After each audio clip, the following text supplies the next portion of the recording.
Hello students, how are you. आज हम acid base and salts की तीसरी वीडियो में कुछ नया सीखेंगे और आपको जो हम पीछे लेसन को रीड किया है, होप कि आपको सब कुछ समझ में आ गया होगा। और आज हम इस वीडियो में कुछ नया सीखने की कोशिश करेंगे। और आपके लिए बता दें, आज एक 35 मिनट की वीडियो मैंने पहले तैयार की थी इस चैप्टर के ऊपर, जो आज हम इस वीडियो में पढ़ने जा रहे हैं। लेकिन फ़ोन के कुछ टेक्निकल प्रॉब्लम के कारण वो वीडियो डिलीट हो गई है। तो अब मैं इस चैप्टर को, उस वीडियो को मैं दोबारा बनाने जा रहा हूँ आपके लिए। तो चलिए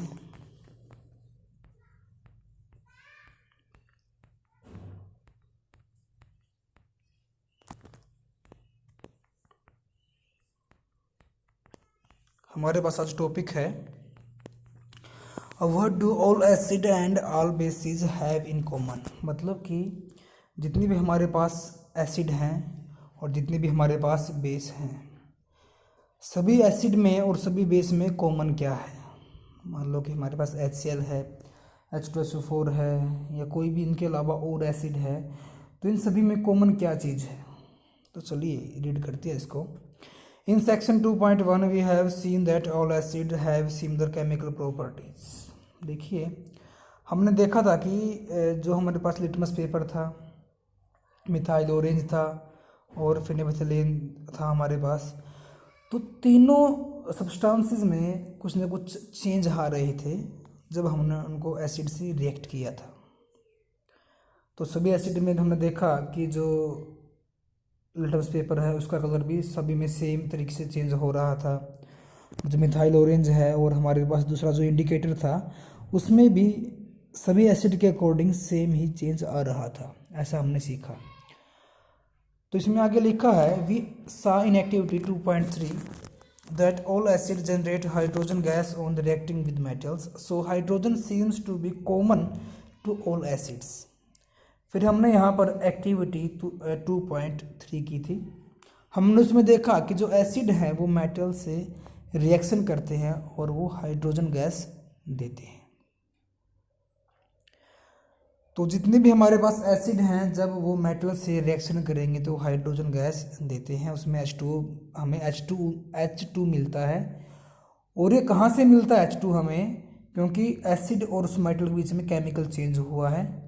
और ये H2 हमें, जो हाइड्रोजन हमारी HCl और H2SO4 में होती है या किसी भी एसिड में होती है, वो हमें H2 गैस देती है जब हम उसके रिएक्शन मेटल से करते हैं। और इससे ये प्रूव होता है कि जितने भी हमारे पास एसिड हैं सब में H आयन होते हैं। तो मतलब कि हमारे पास H जो हाइड्रोजन है वो होता है। Let's perform an activity to investigate whether all compounds containing hydrogen are acidic। अब ये पूछता है कि जो हाइड्रोजन है, अगर वो सभी कंपाउंड में है, क्या वो सभी कंपाउंड एसिड को छोड़कर जितने भी कंपाउंड है जिनमें हाइड्रोजन है, क्या वो एसिडिक होंगे। तो क्वेश्चन यहाँ पर ये है। और ये क्वेश्चन यहाँ पर क्यों उठा है? क्योंकि जितने भी हमारे पास एसिड होते हैं उनमें हाइड्रोजन होता है। अब वही क्वेश्चन यहाँ पर उसका उल्टा ये है कि अगर हमारे पास एसिड के अलावा और कंपाउंड हैं और जिनमें हमारे पास हाइड्रोजन है, क्या वो एसिड की तरह बिहेव करेंगे। तो चलिए इसके लिए हम यहाँ पर एक एक्टिविटी करेंगे। देखिए एक्टिविटी में हमारे पास क्या क्या है। ये हमारे पास नीचे है जो कोर्क है। कोर्क में हमने 2 कील को लगाया है। एक कील के हमने क्या किया, यहाँ पर वायर को जोड़ा है और ये वायर हमारा यहाँ पर, देखिए कैसे, ये वायर यहाँ से लगकर हमारा यहाँ जाकर, और यहाँ पे क्या है, हमारे पास स्विच है और आगे एक बल्ब से लगा हुआ है। और हमारे पास यहाँ पर दूसरी कील से वायर अटैच है, फिर वो जाकर कहाँ से लगा हुआ है, बैटरी के नेगेटिव टर्मिनल से लगा है। और ये बैटरी का हमेशा क्या होता है, पॉजिटिव होता है। जो थोड़ा सा बड़ा होता है वो हमारा होता है पॉजिटिव और ये हमारा होता है नेगेटिव। तो हमारे पास ये सब अरेंजमेंट हमने बीकर में रखा हुआ है और बीकर में पानी है। और आपको मैं बता दूं कि जब हमारा करंट फ्लो करता है किसी भी सर्किट से, किसी भी वायर से आप मान सकते हैं, उसमें क्या होता है, जो इलेक्ट्रॉन होते हैं वो हमेशा नेगेटिव टू पॉजिटिव ट्रेवल करते हैं। जैसे हमारे पास कोई भी बैटरी है, घर में है या कहीं पे भी, और जो करंट होता है वो हमेशा पॉजिटिव से नेगेटिव फ्लो करता है। आप ये बात याद रखेंगे कि जो डायरेक्शन होती है करंट की और जो डायरेक्शन हमारी इलेक्ट्रॉन की होती है वो हमेशा अपोजिट होती है एक दूसरे की। जहाँ पर इलेक्ट्रॉन फ्लो करेंगे वहीं पे क्या होगा, करंट का फ्लो ज़रूर होगा। आपको ये बात याद रखनी है।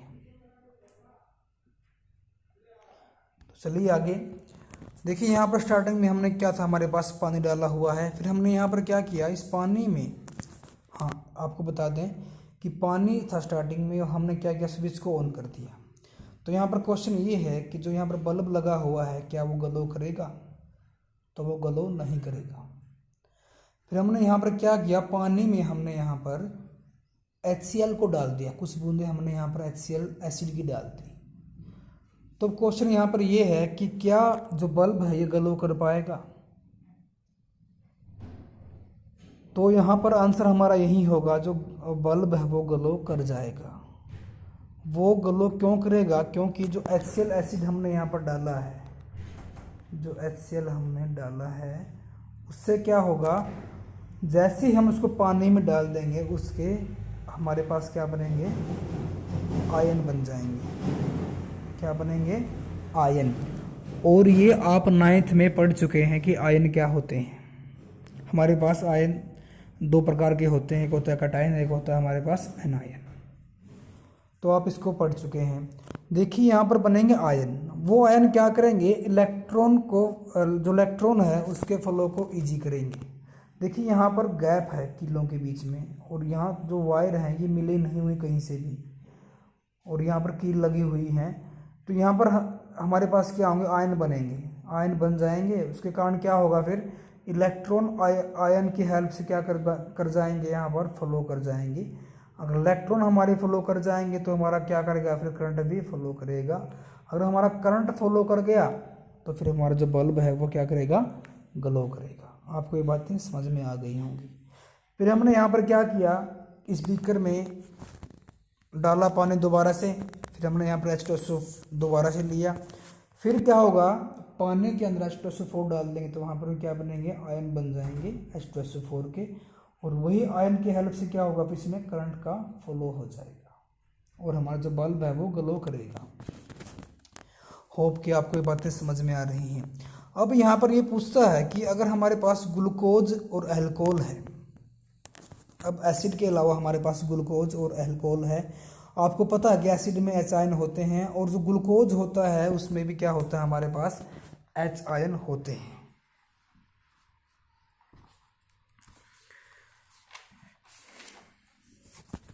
जो ग्लूकोज होता है हमारे पास वो होता है C6H12 और O6। देखिए इसमें भी हमारे पास H प्रेजेंट है, H हमारे पास है। देखिए जब हम इसको इस पानी में इसकी बूंद डालेंगे तो क्वेश्चन यहाँ पर वही से उठता है कि क्या जो हमारा बल्ब है वो ग्लो करेगा। तो यहाँ पर इसका आंसर होगा कि बल्ब हमारा ग्लो नहीं करेगा। क्यों नहीं करेगा, क्योंकि जो हमारे पास ग्लूकोज है इसके आयन नहीं बनेंगे।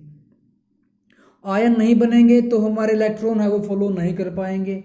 अगर हमारे इलेक्ट्रॉन फ्लो नहीं कर पाएंगे तो हमारा करंट फ्लो नहीं करेगा। अगर हमारा करंट फ्लो नहीं करेगा तो जो बल्ब है वो ग्लो नहीं हो पाएगा। आपको ये बातें समझ में आ गई होंगी। अब देखिए अगर हमारे पास, हमने क्या किया, इस बीकर को खाली कर दिया, इसमें दोबारा से पानी को डाल दिया, फिर हमने यहाँ पर जो हमारे पास अल्कोहल होता है हमने पानी के अंदर उसको मिलाया। उसका फॉर्मूला होता है हमारे पास C2H5OH। हमने फिर इसमें अल्कोहल को डाल दिया। देखिए इसमें भी जो हमारा बल्ब है वो फिर से ग्लो नहीं करेगा, क्योंकि जो इसके हैं वो भी आयन नहीं बनेंगे। इसमें भी हमारे आयन नहीं बनेंगे। आयन नहीं बनेंगे तो वही की वही कहानी सेम जो हमारी ग्लूकोज की थी वही अल्कोहल में होगी। तो तो देखिए इससे ये प्रूव होता है कि एक तो बात ये है कि जब भी किसी चीज़ के आयन नहीं बनेंगे तो उससे जो हमारा बल्ब है ये ग्लो नहीं करेगा।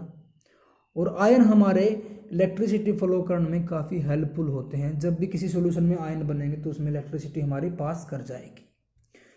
तो फिर यहाँ पर बात ये थी कि जहाँ पर किसी भी सब्सटेंस में हमारे पास H आयन है या फिर हमारे पास हाइड्रोजन अवेलेबल है तो क्या वो एसिडिक बिहेव करेगा। अगर हमारे पास कोई कंपाउंड है जिसमें हाइड्रोजन है, क्या वो एसिडिक बिहेवियर करेगा। देखिए वो एसिडिक सभी हमारे पास कंपाउंड एसिडिक बिहेवियर नहीं करेंगे। क्यों नहीं करेंगे? क्योंकि जिनमें आयन बनेंगे और आयन किसके बनेंगे, वो हाइड्रोजन के बनेंगे, वही सब्सटेंस हमारे क्या करेंगे, एसिडिक बिहेव करेंगे। आपको ये बातें समझ में आ गई होंगी कि जितने भी हमारे पास सब्सटेंस है, कंपाउंड हैं, वो अगर हाइड्रोजन आयन प्रोड्यूस करेंगे, वो हमारे पास हाइड्रोजन आयन प्रोड्यूस करेंगे, वही हमारे एसिडिक नेचर के होंगे। और जो हमारे पास ये एग्जांपल लिया था हमने अल्कोहल का और हमारे पास था इसका ग्लूकोज का, तो इसमें आयन ही नहीं बनते, तो यहाँ पर ये एसिडिक बिहेव नहीं करेंगे। तो चलिए आगे। अब ये पूछता है, हाँ चलिए इसमें रीड करते हैं। The bulb will start glowing in the case of acid. हमने देखा कि बल्ब हमारा ग्लो करता है एसिड में। और जो ग्लूकोज इसमें लिखा है, but you will observe that glucose and alcohol solution do not conduct electricity. Glowing of bulb indicates that there is flow of electric current through the solution. The electric current is carried through the acidic solution by ions. यानी जो हमारे पास ion है उनके कारण हमारा क्या हो रहा है, इलेक्ट्रिक करंट फ्लो हो रहा है। और जो हमारे पास अल्कोहल है और जो ग्लूकोज है उसमें आयन बन ही नहीं रहे, तो उसके कारण वो अल्कोहल उसके जो हमारा करंट है वो फ्लो नहीं करता। अब देखिए, acid contains H plus ion as cation and anion such as Cl minus in HCl। देखिए यहाँ पर साफ साफ लिखा है कि एसिड में हमेशा क्या होते हैं, H प्लस आयन होते हैं। जैसे HCl है, उसमें क्या होगा, अगर हम उसको पानी में डालेंगे तो यहाँ पर H प्लस मिलेगा, यहाँ पे नेगेटिव मिलेगा। यानी जितने भी हमारे पास एसिड हैं सब में H प्लस आयन मिलेगा ही मिलेगा। और H प्लस आयन जहाँ पर भी किसी भी सब्सटेंस का पानी के अंदर फैल जाएगा या पानी में H प्लस का आयन बनेगा तो वही हमारा क्या होगा, एसिडिक प्रॉपर्टी शो करेगा। तो यहाँ पर आगे पूछता है, जो ये हमने ये एक्टिविटी की है, जो ये एक्टिविटी हमने की है ये हमने एसिड के लिए की है। अगर हम एसिड की जगह यहाँ पर जो बेस है हमारे पास सोडियम हाइड्रोक्साइड, कैल्शियम हाइड्रोक्साइड, क्या उनके भी आयन बनेंगे? अगर हमारे पास बेस है सोडियम हाइड्रोक्साइड, कैल्शियम हाइड्रोक्साइड, क्या इनके भी आयन बनेंगे? देखिए यहाँ पर अगर हम इस एक्सपेरिमेंट में इनको यूज़ करेंगे तो यहाँ पर भी बल्ब हमारा ग्लो करेगा। क्यों ग्लो करेगा? क्योंकि इनके आयन बनेंगे पानी के अंदर। आयन बनने के कारण क्या होगा, जो इलेक्ट्रिसिटी है हमारी वो फ्लो कर जाएगी और जो बल्ब हमारा वो ग्लो कर जाएगा। देखिए इसमें पीछे OH है, इसमें भी OH है। तो यहाँ पर समझिए कि हमारे पास एसिड हमें देता है H प्लस आयन, लेकिन जो हमारे पास बेस होंगे वो देंगे हमें OH माइनस आयन। आपको ये बात याद रखनी पड़ेगी, ठीक है। जो हमारे पास बेस होंगे वो देंगे OH माइनस आयन और ये होंगे हमारे पास H प्लस आयन। इसको बोलते हैं कैटायन, इसको बोलते हैं एनायन। यानी कि जो हमारे पास एसिड हैं और वो जो बेस हैं सब क्या करते हैं, जब उनको पानी में डालेंगे तो वो क्या करेंगे, आयन प्रोड्यूस करेंगे। तो चलिए यार,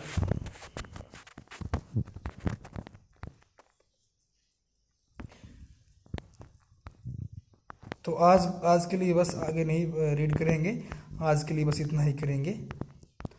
और इस एक्सपेरिमेंट को आप अच्छे से रीड आउट करना और इसको समझने की कोशिश करना। और जो बच्चे वीडियो देखते हैं वो कमेंट बॉक्स में अपना नाम ज़रूर लिखें। बस एक ही हमारा स्टूडेंट है जो अपना नाम लिखता है, बाकी तो मेरे ख्याल से या तो वीडियो देखते नहीं है वो, या फिर कमेंट नहीं करते हैं, ताकि हमें पता चले कि कौन कौन वीडियो को देखता है। आज के लिए बस इतना ही करेंगे। धन्यवाद।